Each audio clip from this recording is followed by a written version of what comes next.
முதலமைச்சர் வேட்பாளரை அறிவிக்காமல்தான் சட்டமன்ற தேர்தலை மக்கள் நல கூட்டணி சந்திக்கும் என வைகோ தெரிவித்துள்ளார். சென்னையில் செய்தியாளர்களை சந்தித்த அவர் மக்கள் நல கூட்டணியில் சிலர் குழப்பத்தை ஏற்படுத்த முயற்சிப்பதாகவும் கூறியுள்ளார். மக்கள் நல கூட்டணி சார்பாக மதுரையில் ஒரு மாற்று அரசியல் மாநாடு நடத்தப்பட்டது. அதன் பின்பு மக்கள் நல கூட்டணி தேர்தல் பிரச்சாரங்களை எப்ப தொடங்க இருக்கீங்க? அதற்கான வியூகங்கள்லாம் அமைக்கப்பட்டு விட்டது. மக்கள் நல கூட்டணியின் மாற்று அரசியல் எழுச்சி மாநாடு 5 லட்சத்துக்கும் மேல் 7 லட்சம் என பல பேர் கணிக்கிறார்கள். 25,000 வாகனங்கள் வந்தன.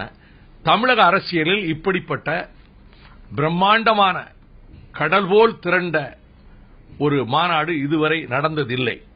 இதில் என்னவென்றால், இந்த மாநாட்டுக்கு வந்தவர்கள் கை காசு செலவழித்து வந்தவர்கள், அழைத்துக் கொண்டு வரப்பட்டவர்கள் அல்ல, காசு பணம் கொடுத்து வேறு வசதிகளை செய்து. இதுதான் பெரிய அதிர்ச்சி 2 கூடாரத்துக்கும், திமுக அதிமுக கூடாரத்துக்கு. இதை தாங்க முடியாமல் இப்பொழுது இதுக்கு ஏதாவது ஒரு சேதம் ஏற்படுத்தலாமா என்று சில வேலைகளில் சிலர் ஈடுபட்டிருக்கிறார்கள். அது படுதோல்வி அடைந்துவிடும். இப்பொழுது நாங்கள் ஒவ்வொரு நாளும் இது குறித்த அடுத்த கட்ட வேலைகளுக்கு திட்டமிட்டு வருகிற 6ஆம் தேதி அன்று புதுவையில் மக்கள் நல கூட்டணியின் சார்பாக ஒரு மாபெரும் மக்கள் திரள் பொதுக்கூட்டத்தை அன்றைக்கு நடத்துகிறோம். 7ஆம் தேதியிலிருந்து நானும் ஆருயிர் சகோதரர் தோல் திருமாவளவன் அவர்களும், மார்க்சிஸ்ட் கம்யூனிஸ்ட் கட்சியினுடைய தமிழ் மாநில செயலாளர் தோழர் ஜி ராமகிருஷ்ணன் அவர்களும், இந்திய கம்யூனிஸ்ட் கட்சியினுடைய தமிழ் மாநில செயலாளர் தோழர் இரா முத்தரசன் அவர்களும் சுற்றுப்பயணத்தை தொடங்குகிறோம். தற்பொழுது தலித் தலைவர் ஒரு முதலமைச்சராக வேண்டும் என்ற ஒரு கருத்து நிலவுகிறது. அதே போல முதலமைச்சர் வேட்பாளரை மக்கள் நல கூட்டணியில் தேர்வு செய்வதில் ஏதாவது சர்ச்சை இருக்கிறதா? ஜனநாயகத்தில் சர்ச்சைகள், விவாதங்கள் மிகவும் வரவேற்கத்தக்கவை. அதாவது, கலகம் பிறந்தால் நியாயம் பிறக்கும்னு கிராமத்தில் ஒரு பழமொழி சொல்வாங்க.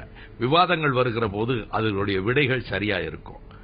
மக்கள் நல கூட்டணியிலே முதல்வர் வேட்பாளரை அறிவிப்பதில்லை என்று 4 கட்சி தலைவர்களும் கூடி முடிவு செய்து, இது பாராளுமன்ற முறை ஜனநாயக அரசியல் என்பதால், அதிபர் முறை ஜனநாயக அரசியல் அல்ல என்பதால் நாம் முன்கூட்டி அறிவிக்க வேண்டியதில்லை. வெற்றி பெற்ற பிறகு சட்டமன்ற உறுப்பினர்கள் கூடி உட்கார்ந்து முதலமைச்சரை தேர்ந்தெடுக்க வேண்டும். அதுதான் சரியான ஜனநாயகம் என்று நாங்கள் நவம்பர் 2ஆம் தேதி அறிவித்திருக்கிறோம். அதிலே சிறு எள்ளளவு மாற்றத்துக்கு இடமில்லை.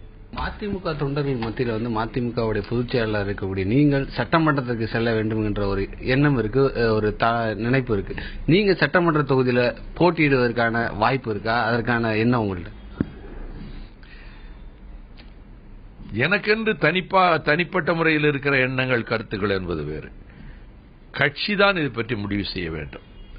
கட்சி உட்கார்ந்து தலைமை உயர்நிலை குழு, அதே போல ஆட்சி மன்ற குழு, அதுதான் முடிவு செய்ய வேண்டும்.